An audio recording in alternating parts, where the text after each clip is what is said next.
Good afternoon, everybody. Thank you for having me. As introduced, I am John.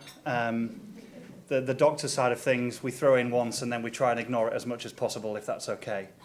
As announced, I'm the National Performance Director for swimming and diving in Ireland, which is a comfortable and a very uncomfortable position to be in. I consider myself to be an expert in swimming, and I know absolutely nothing about diving, or at least I did until about 2 years ago. So I was always very used to people getting in a pool and going up and down, rather than people falling into a pool in pretty fashions.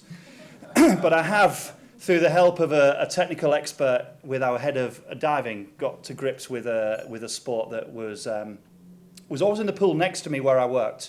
You'll recall the famous name of Tom Daly, perhaps, from the world of diving. And I was working in Plymouth, and the diving pool was over here, and Tom Daly was making those pretty shapes and falling in, whereas my athletes were in the bigger pool moving up and down. And myself and the diving coach would often sort of wink at each other and say, hey, that guy over there that you've got, he looks a bit tall for diving. Would you like him over here? And that guy over there looks a little bit short for swimming. Could we do a swap? And so we always got on very well. So it's a nice symbiotic relationship. I'm not the National Performance Director for water polo or synchronized swimming. Thank goodness, because I don't know a great deal about those sports either. So in the world of aquatics, I look after these two areas. The topic that we elected to speak on was performing on the global stage. And the challenge for me, I think, was to be both interesting and useful. I'm quite comfortable in being one or the other, but being both is always a challenge. And so I'm going to talk about the way in which we operate. And our performance on the global stage is effectively against the rest of the globe. We don't work with them. They're our opponents. And I suppose in the world of business and industry, there's some alignment there, where in the world in which you work, ultimately, if there's someone out there delivering the same service or product as you, they are ultimately the person that's going to take your best people away, unless you perform to your highest abilities, and perhaps take your revenue away too. So my job now is very different to the job that I had when I left here. Now, I don't know if you've ever been to Kingston upon Hull in England. This is where I was born. Have you been there? You live there. I'm ever so sorry. Goodness me, whereabouts do you live in Kingston upon Hull? Would you like to tell me? Very close to the station. Very close. Oh, well, that's not so bad. I lived in the Beirut part of Kingston upon Hull. The great thing about Kingston upon Hull is it's got some fantastic roads out of it. And I escaped in 1988 to go to university in Plymouth in Devon in the southwest of England, which is glorious. And I don't ever intend to go back. And it does make me chuckle that it was only 12 months ago that Hull was the European city of culture, and never has there been a place that has less culture than Kingston upon Hull. And I'm allowed to say this because that's where I was born and raised. But in leaving Hull, I developed a swimming program in Plymouth, where before I moved to Swim Ireland in January of 2017, at that time I was coaching athletes from 27 different nations. And I was coaching athletes from every continent. When I went to the Olympic Games in 2016, I coached 7 athletes at that Olympic Games from 6 different nations. So we were very much more than the EU of swimming, and that's obviously a sensitive subject for a British guy at this moment too. In 2012, something quite remarkable happened. I took a 15-year-old girl to the Olympic Games who was ranked 10th in the world for the 100 meters breaststroke. And she shocked everybody, including both me and her, in winning the Olympic title. And she won the Olympic title for numerous reasons. She was extremely talented and hardworking and vigilant and lived the lifestyle, a 24/7 basis of high performance. But the key thing was she delivered on the performance on the day that mattered. And this is the mantra of which we're working with Swim Ireland athletes now, is that Ireland have traditionally had very high-performing athletes in the pool, but not necessarily on the day that really counted. And we work on the basis now that the world record the week before the Olympic Games or the week after isn't really much use to us.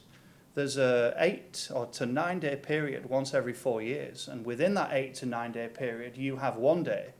And actually within that 1 day, you have somewhere between 21 seconds and 14 minutes to deliver a lifetime of work. When we talk about pressure, there is very little that I can think of where the pressure is higher than those stakes. And for some athletes, when they stand ready to dive into that swimming pool at the Olympic Games and their lifetime of work depends on that moment, they're at the stage in their career where it's the only moment. I always spoke to athletes that came to my swimming program back in Plymouth. We ran an independent school that had boarding so we could bring athletes from around the world and 2 universities working in combination. And I would say to them, if you were looking for a scholarship now to come here to play the guitar or the piano, you perhaps have a lifetime in which to achieve that. There is actually no age definition around when you can be at your very best. But unfortunately in this sport, the window of opportunity is very small, and perhaps it's now. So in making that courageous move to leave your home in the Bahamas and move to England, or to leave Hong Kong and come to England, or to leave Sweden and come to England, then you will always have that opportunity to say, well, if I didn't quite make it, at least I know I gave myself the best chance to do so. And I hope that some of this resonates with the work in which you're involved. This is the only photograph I have of me as she wins the Olympic gold medal. Is there a pointer on this? Let's try. Yes, there he is. You'll see the armpits suggest that I'm quite nervous. And these are my teammates here who I don't understand because they're Lithuanian. And I'm on the Lithuanian national team with a group of guys that could speak pidgin English at best. And she won the gold medal at 15 years of age. And then, if I have some time at the end, remind me to tell you my best Olympic story of all time. We'll leave that for now, just in case we do run out of time. But it was an amazing situation, life-changing for me and for her. 6 months later, I went to the presidential palace in Vilnius in Lithuania and was knighted. I'm a knight in Lithuania, which is just absolutely exceptional, as you can probably imagine. So, and here's the biggest challenge that we face in our day-to-day operation. I had what I thought was quite a funny slide to go with this, but I was advised that it was a little bit risque, so we took it out. But let's not kid ourselves that burying your face in chlorinated water for 20 hours a week is exciting. That's effectively what we're asking young people to do. There's a swimming pool. Stare at the bottom of it. All of the tiles look the same. And just before you bang your head, do a fancy turn, come back and do it again. Let's do that for 2 hours in the morning and 2 hours in the afternoon every day. In between, let's go and lift some weights in the gym. Then let's have a physio put you back together on a table. Here's a nutritionist that will tell you what to eat and all of those things that you like you're not allowed to eat. Here's a psychologist that will persuade you that you can do the job on the day that matters. Here's a physiologist that tells you why your training is going well or why it's not so going so well. Here's a lifestyle advisor that's going to tell you how you try and manage to fit your school or your university education into this. Very, very difficult. These people are superhuman, absolutely superhuman. At least if you're an athlete, I suspect that whilst you're running, you can have a chat to the guy next to you or make a flippant comment to the guy that's coming in the other direction. In swimming, you're not afforded that privilege, unfortunately. And it's not easy. And just as suppose in the world of business, industry, technology, wherever you guys have come from to be here today, a lot of this will align and resonate with you, I think. First of all, the window of opportunity is small. In our sport, that's in an age context. Maybe in business, that's in an opportunity context. If you don't strike when the time is right, perhaps that opportunity never comes back again. And you have to have the courage sometimes to make those decisions and run that risk assessment and to take that educated risk. The chance of any of us finding our full potential in anything is extremely challenging. You think that a lot of us being the very best that we can be in our chosen field relies on so much more than our desire and our will. For us, that's around the resources around us, the people that we're working with, luck, opportunity, geography. All of those things come into play. So even if we do feel that we're being exceptionally successful, we still don't know whether we've reached our full potential or not. Because we might have been better at that thing over there that we didn't do. Or we might have been better if that opportunity had come 2 days before or 6 weeks later and we could have taken it at that time. My job as National Performance Director is to maximize everything that's positive. Everything that's going well, I need to amplify and push forwards. And equally important, my job is to eradicate everything that isn't.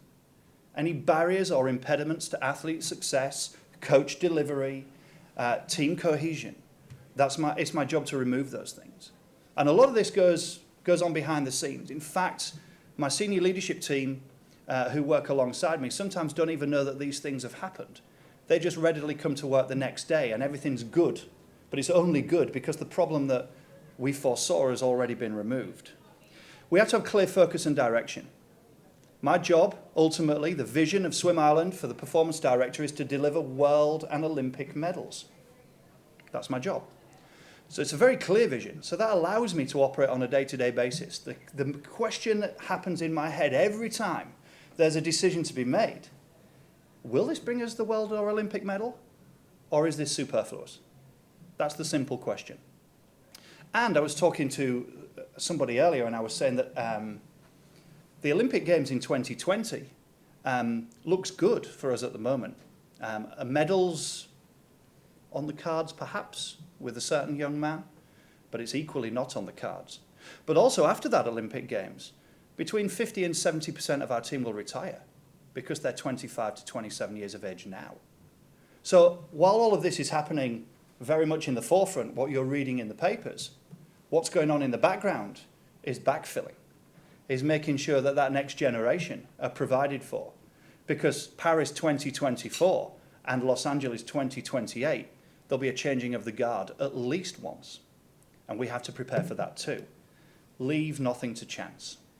Leave nothing to chance. Every possible stone is turned and not left unturned. We work on the basis that we're process-driven. We can't control the outcome.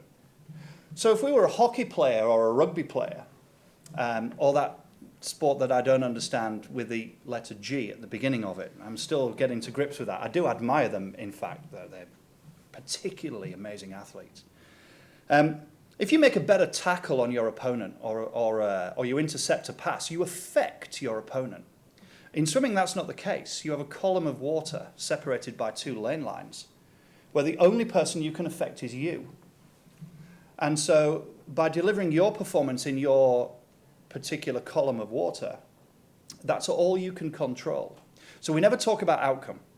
And at the Olympic Games, when we were moving from the heat to semi-final and final with Ruta, the 15-year-old girl, we never talked about, you're on for a gold medal here, or you might break the world record. Because all that would do was freak her out and she wouldn't actually be able to control that. All we could talk about was, can you do a better start? Can you do a better turn? Is there something technical that we can work on? And we have to be patient.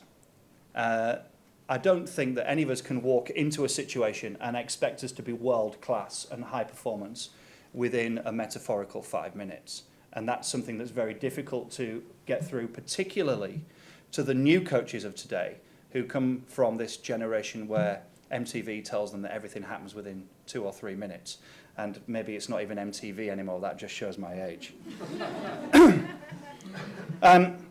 So in developing high-performance principles, we work on this basis. It's not always the fastest guy who wins, but the one who slows down the least. If you have too many Mars bars in the morning, you're absolutely amazing for 30 seconds, and then for the next 4.5 hours, you feel terrible.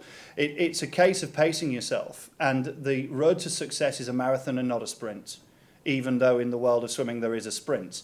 But the road to success in sprinting is not a sprint to get there, right? If that makes sense. So it is very much pacing yourself and having that long-term plan. Reaching the individual within the group is key.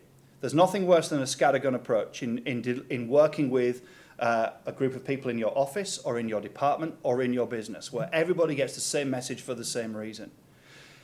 I always had a trick in swimming where I would maybe have 40 or 50 athletes in the pool at any one time, but there was 2 or 3 down here that I thought could go to the Olympic Games. My job was to make the 37 or 38 guys over here feel that I was just engaged with them as I was with the 3 high performers underneath. Even if that was simple things like, how's your grandmother? I hear she was sick. Did you get on well with that exam? Did your dog come back from the vets okay? Whatever it might be. With an athlete, that's all they need, just to feel that you've got an engagement with them.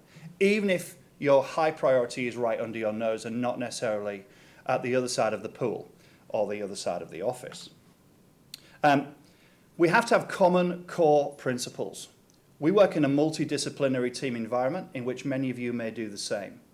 My job is to take advice from all of the people who are experts in their field, and then I make the decision based on that advice. It'd be foolish of me not to take the advice of the experts, the psychologist, the nutritionist, the physiotherapist, the strength and conditioning coach. But ultimately, the buck stops with me and I make the decision based on that advice. The key is, when we walk out the door, even if we had disagreement between those 4 walls, we have firm public alignment when we leave. Because athletes are really, really good at finding the weakest link in the chain. And it's usually the guy that's having a grumble. So there's no grumbles. I don't know how well this resonates with you in your area, but we work on the basis that quality of rest is as important as quality of work. And if our operatives, our athletes, our professionals are not resting well enough, then the delivery in the pool, the delivery in the gym, the delivery when they race is very, very poor. And so lifestyle and balance is absolutely key, and that's where education and working with their schools and their universities is crucial. So again, it's something just to think about is, you know, the extra long hours every day isn't necessarily the long game, and that we have to have that balance in our lives. And we're ultimately looking for self-reliant and self-managed individuals. When I knew that the 2 best athletes I was coaching, there was the girl that won gold in 2012, and I had a boy that was 4th and just missed a medal in 2016, was when I could put them on a plane to fly to Japan, to fly on to Hong Kong, to fly on to Singapore, to fly on to China, to fly on to New Zealand, and then turn around and come back again. And I didn't have to go with them. That was when I knew that I had fantastic athletes. We talked about what was necessary before they went. We put a plan in place. But the better they became, the less I was needed. And that's a really important factor in the development of high performance, I would suggest. And last but not least, when we're talking about global delivery, for us, it has to be a step across and not a step up. So for instance, when an athlete is selected to the national team to race at the World Championships or the Olympic Games, this needs to be very similar to their day-to-day lives. And if all of the requests and requirements of those individuals are significantly higher, then those athletes will quite often start to fall apart under pressure. We've maybe all seen this, but it absolutely resonated with me. Nobody ever is ready to coach an Olympic champion, particularly if you've never coached one before. What you do is you go, yes, I can do it, and then you work out how to do it afterwards.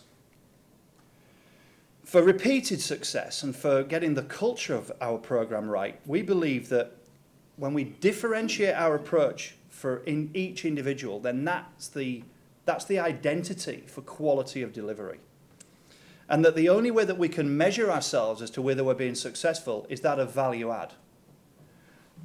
My former life was as a school teacher. If I was working in a class of children in practicing for English, and those children were already A standard students, if they were to get an A in their exam, I couldn't necessarily say that they were, it was down to my teaching. Where I knew that I was doing a great job was where I was taking C grade students and they were achieving B or A's. That was a measure of our success. So, our team, we're delivering a performance on the day or the moment that matters. I'm for establishing strategies and direction to enable this. Culturally, it's very few of us that have this as our default mechanism. Because we're human beings, I think we're predisposed to shortcuts and cutting corners and finding soft options to get to anywhere. And unfortunately, in this particular arena, that isn't possible. We also have athletes that have had disappointments. And when you have a disappointment, there's one way that we deal with it. It's been and gone. It's not a controllable anymore. And we can't let that affect us. And that's easier said than done. But gradually over time, time is the great healer when athletes have disappointment at a major championships. Our behaviour as staff working with those athletes has to be consistent. If you have swum and won the Olympic gold medal, my reaction is, okay, that's good. You need to go and do your recovery work in the pool, please. And if the athlete has not achieved the Olympic gold medal, my reaction is, okay, you need to go and do your recovery work in the cool-down pool, please. And by being consistent in our behaviours, we help to manage those highs and those lows. We have to be resilient and ready for challenge because the path will never ever be as predicted or planned. At the Olympic Games in Rio, the equestrian people were sat having a press conference, and in the middle of the press conference, a bullet came through the door and landed on the floor at their feet in the middle of the press conference because they decided to set up the press conference next to the Army rifle range next door. The cleaners that came round one evening to the Australian residents at 11 p.m. And asked if they could clean the rooms, did clean the rooms.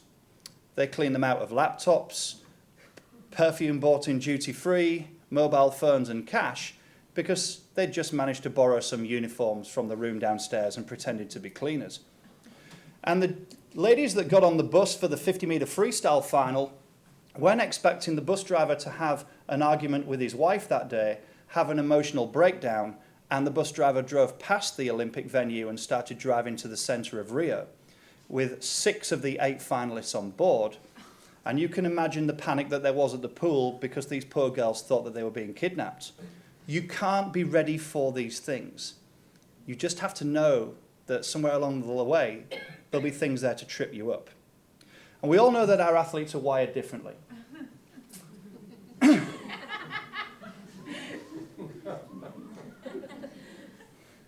You're all laughing because it's true.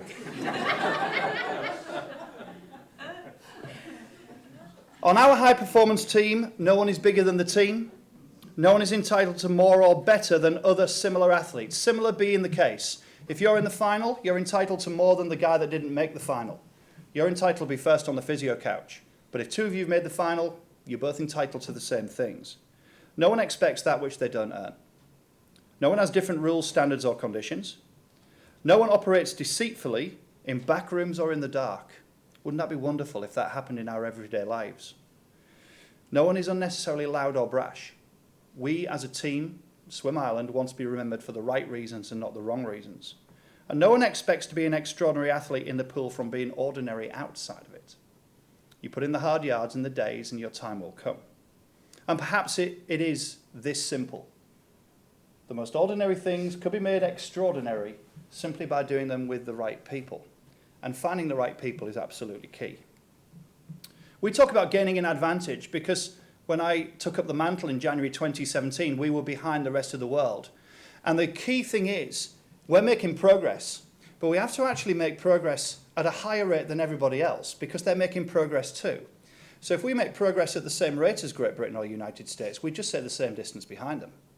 So we actually have to be very, very innovative. So any advantage we gain is always temporary. The world and the sport don't stand still, so neither can we. This is key for young people. We have to enjoy the experiences and not endure them. Even though this really becomes high stakes, it still has to be fun and enjoyable. We deal with difficulties because we expect them to occur, and we keep it simple, doing the ordinary things extraordinarily well. We all leave our egos at the door. And in the world of high-performance athletics, that's very, very difficult to do with certain individuals. We enjoy our own and each other's success, but when things don't go well, we support our colleagues and our comrades in action. This is when you know you're having an impact. We see this quite often. When people are talking about Swim Ireland from another nation, we know that we've got them a little bit worried. It's when they're only talking about themselves that maybe we need to think about why we haven't got them worried. We don't accept mediocrity or compromise in this high-performance world. Whenever anybody gives us a reason, quite often it's an excuse in disguise. We look forward to the opportunity. We work as a team, and it's based on harmony, respect, and support. And I'll come to the team ethic in a moment. I remove the impediments and the barriers. And firm elbows and foot first, they're real and they're metaphorical. Firm elbows. When you're walking to get the bus from the Olympic Village to the pool, if you miss it, it might be another 30 minutes before the next bus arrives in the village. So your firm elbows in getting into the queue, because the bus can only seat 25 people and you realise there's 25 people more there waiting, unfortunately pleasantries go out of the window. And foot up first, as the bus arrives, your foot goes on the step. That says, I'm getting on that bus. And that's a mantra for life for a high-performance athlete, even though that's a practicality of working in the Olympic Games.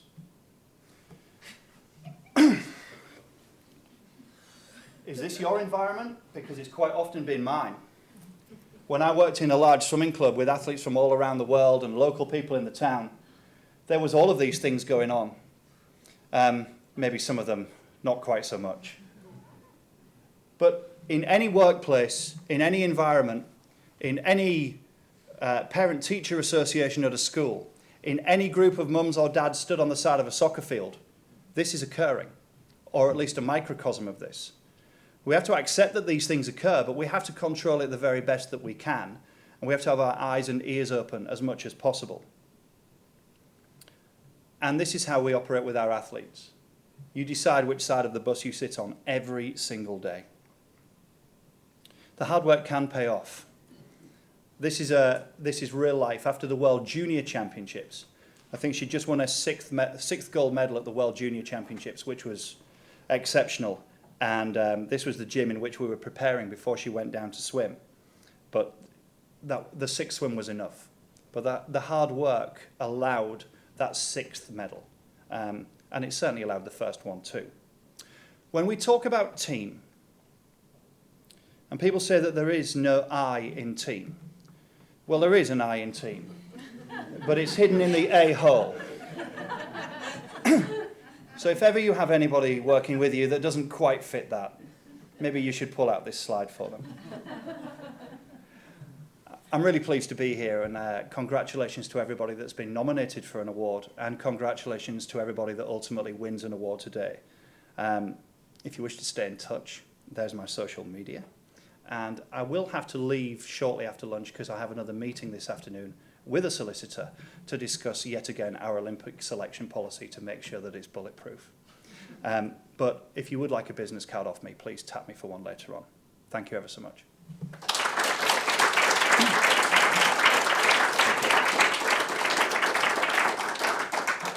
Thank you very much, John. And on behalf of everyone in the room, I'd like to thank you for that, but two things in particular. One is we are forever grateful that a knight of Lithuania chose to spend just one day with us. And the second was how you honoured your commitment at the very beginning to talk to us about something that was both interesting and useful. And I'm sure all of us have made a note of various things that are both interesting and useful that you said. One that struck me was just the reminder that every organisation, no matter how big, how small it is, or what it's like, is made up of people. And that's why I think we've all been at meetings where some hard-nosed, usually man, says, let's leave our emotions outside the door. But I think your reminder that we should leave our egos outside the door, but never forget that we're made up of feelings and emotions. And just as a tangent, it reminded me of a fascinating book I read by another doctor a long time ago, Dr. Antonio Damasio, who, if you're interested, gives a fascinating neuroscientific basis to just about everything that John talked to us about today. But the other thing he said was that every good athlete has to look after both the mind and the body.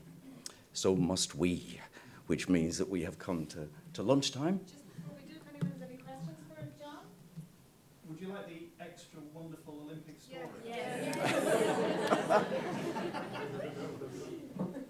I will try not to delay your lunch too much.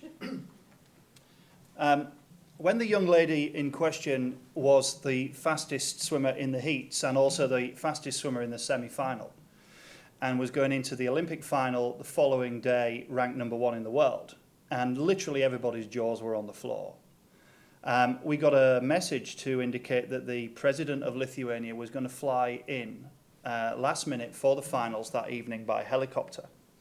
And could she meet Ruta afterwards, regardless of the result? So I had this on my mind. The other thing that happens when you're at an Olympic Games is you deposit your athlete in the call room, which is a room probably half this size with 8 chairs in it, and where all 8 finalists basically sit and glare at each other for 15 minutes before being announced and walk out for the race of their lives. People deal with that in different ways. Putting on music, people punch walls, people will get in each other's face. It can get quite messy in there. But for a coach, you deposit your athlete in the call room.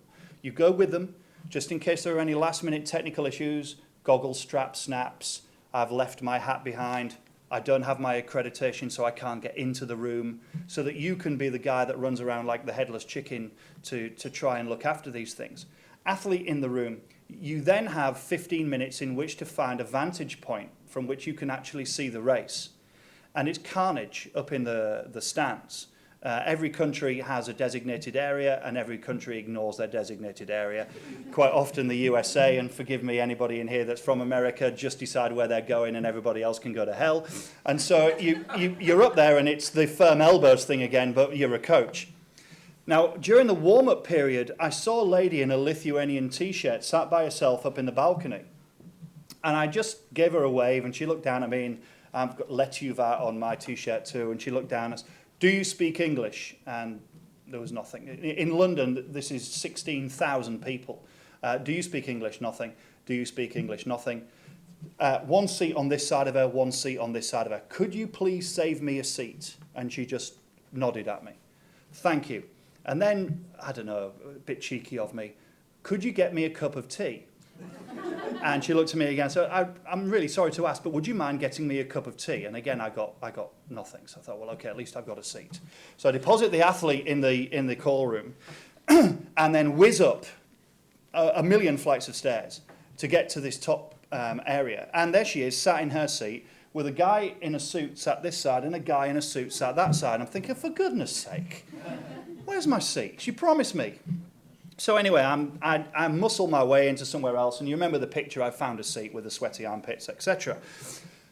After an athlete wins an Olympic medal of any description, they have to pass urine for the drug testing. And this 15-year-old girl, bless her, literally went into shock. So the doctor was following around. She was in the silver blanket and was shaking, and she couldn't pass urine until 12:15 a.m.